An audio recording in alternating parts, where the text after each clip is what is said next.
rien n'égale la saveur du riz jollof juteux préparé par Madame Épice. Écoutez cette histoire extraordinaire qui raconte le succès d'une femme dont le plat est devenu légendaire. Madame Épice était célèbre pour une seule chose, son riz jollof, considéré comme le meilleur que vous puissiez goûter. Si vous n'avez jamais savouré le riz jollof de Madame Épice, alors vous n'avez en réalité jamais goûté de vrai jollof. Son riz, toujours d'un rouge profond, était parfaitement cuit et généreusement agrémenté de carottes et de haricots verts. Son parfum seul suffisait à arrêter les passants dans la rue. Une fois qu'on y avait goûté, on ne l'oubliait jamais.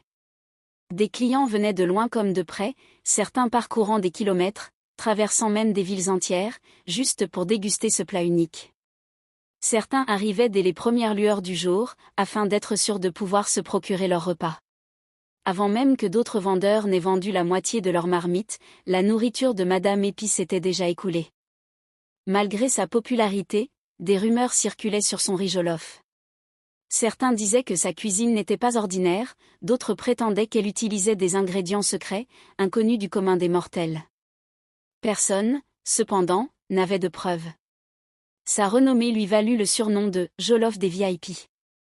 Madame Épice parlait peu, préférant se concentrer sur son activité. Elle respectait ses clients, les accueillait avec un sourire, et son commerce prospérait. Pendant plus de 8 années, elle cuisinait et vendait son riz jollof quotidiennement, fidélisant une clientèle confiante et satisfaite. Sa vie semblait douce et prospère. Mais tout a changé le jour où Frida est arrivée. Frida, ancienne travailleuse de nuit, épuisée par son métier, cherchait une nouvelle voie pour survivre. Cliente régulière de Madame Épice, elle adorait le goût de son riz jollof et admirait son succès.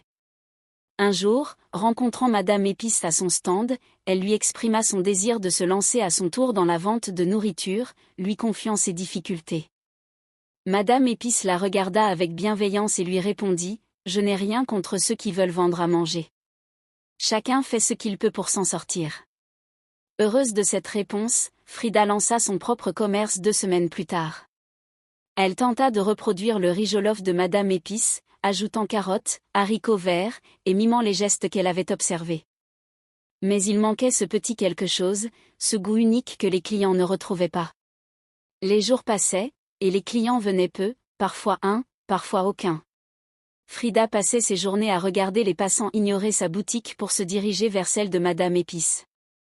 Un soir, seule, elle réfléchissait, comment peut-on faire le même métier et ne pas réussir ? Moi, je stagne, alors que les gens viennent de partout pour manger la cuisine de Madame Épice. Elle secoua la tête, persuadée que sa rivale cachait un secret. Déterminée, Frida décida alors d'espionner Madame Épice. Chaque nuit, quand le quartier dormait, elle se postait devant sa maison, cachée dans l'ombre, espérant surprendre un rituel, un sortilège, ou une magie secrète. Mais les nuits passèrent, et rien ne se produisit. Madame Épice vivait paisiblement, sans magie ni secret étrange. Frida, frustrée, pensa « Il n'y a rien de spécial, mais ce business ne peut pas être normal. » Une idée plus sombre lui vint alors, si elle ne peut pas percer son secret, elle détruira son commerce. Un matin, alors que Madame Épice préparait son riz jollof, Frida profita d'un moment où elle s'éloignait pour ajouter une poudre blanche dans la marmite. Personne ne la vit faire. Madame Épice revint, mélangea le riz, et continua sa cuisson comme si de rien n'était. Ce jour-là, la nourriture disparut en un temps record, en moins de 30 minutes. Beaucoup de clients restèrent affamés et se tournèrent vers Frida, dont le stand fut soudainement envahi. Frida souriait, fière que son plan ait marché. Mais peu après, des cris retentirent. Des gens se plaignaient de douleurs d'estomac, cherchaient désespérément des toilettes. Le chaos s'ensuivit, des clients s'éloignèrent en courant, se tenant le ventre. Frida, désemparée, ne comprenait pas pourquoi cela lui arrivait, pourquoi ce n'était pas Madame Épice qui souffrait. Le soir même, toute la communauté savait ce qui s'était passé. Le lendemain, les habitants mettaient en garde, « N'achetez pas la nourriture de Frida, elle vous fera souffrir. » Depuis ce jour, la boutique de Frida est vide, tandis que celle de Madame Épice continue de prospérer, attirant même de nouveaux clients curieux. Frida, seule dans sa boutique, regardait impuissante ce qu'elle avait tenté de détruire se renforcer. Frida, confuse et honteuse, se demanda Comment Madame Épice peut-elle ne pas être une sorcière? Elle avait voulu lui nuire, mais c'est elle qui en avait souffert. Sa jalousie grandit. Un matin, elle décida de combattre Madame Épice de l'intérieur. Elle alla la voir et lui demanda humblement de l'aider, promettant de ne pas causer de problème. Madame Épice, après réflexion, accepta. Frida travailla alors avec elle, nettoyant et servant les clients tout en observant attentivement la manière dont Madame Épice cuisinait. Mais elle ne découvrit aucun secret, aucune poudre magique, rien d'anormal. La cuisine continuait à fonctionner et la clientèle a afflué.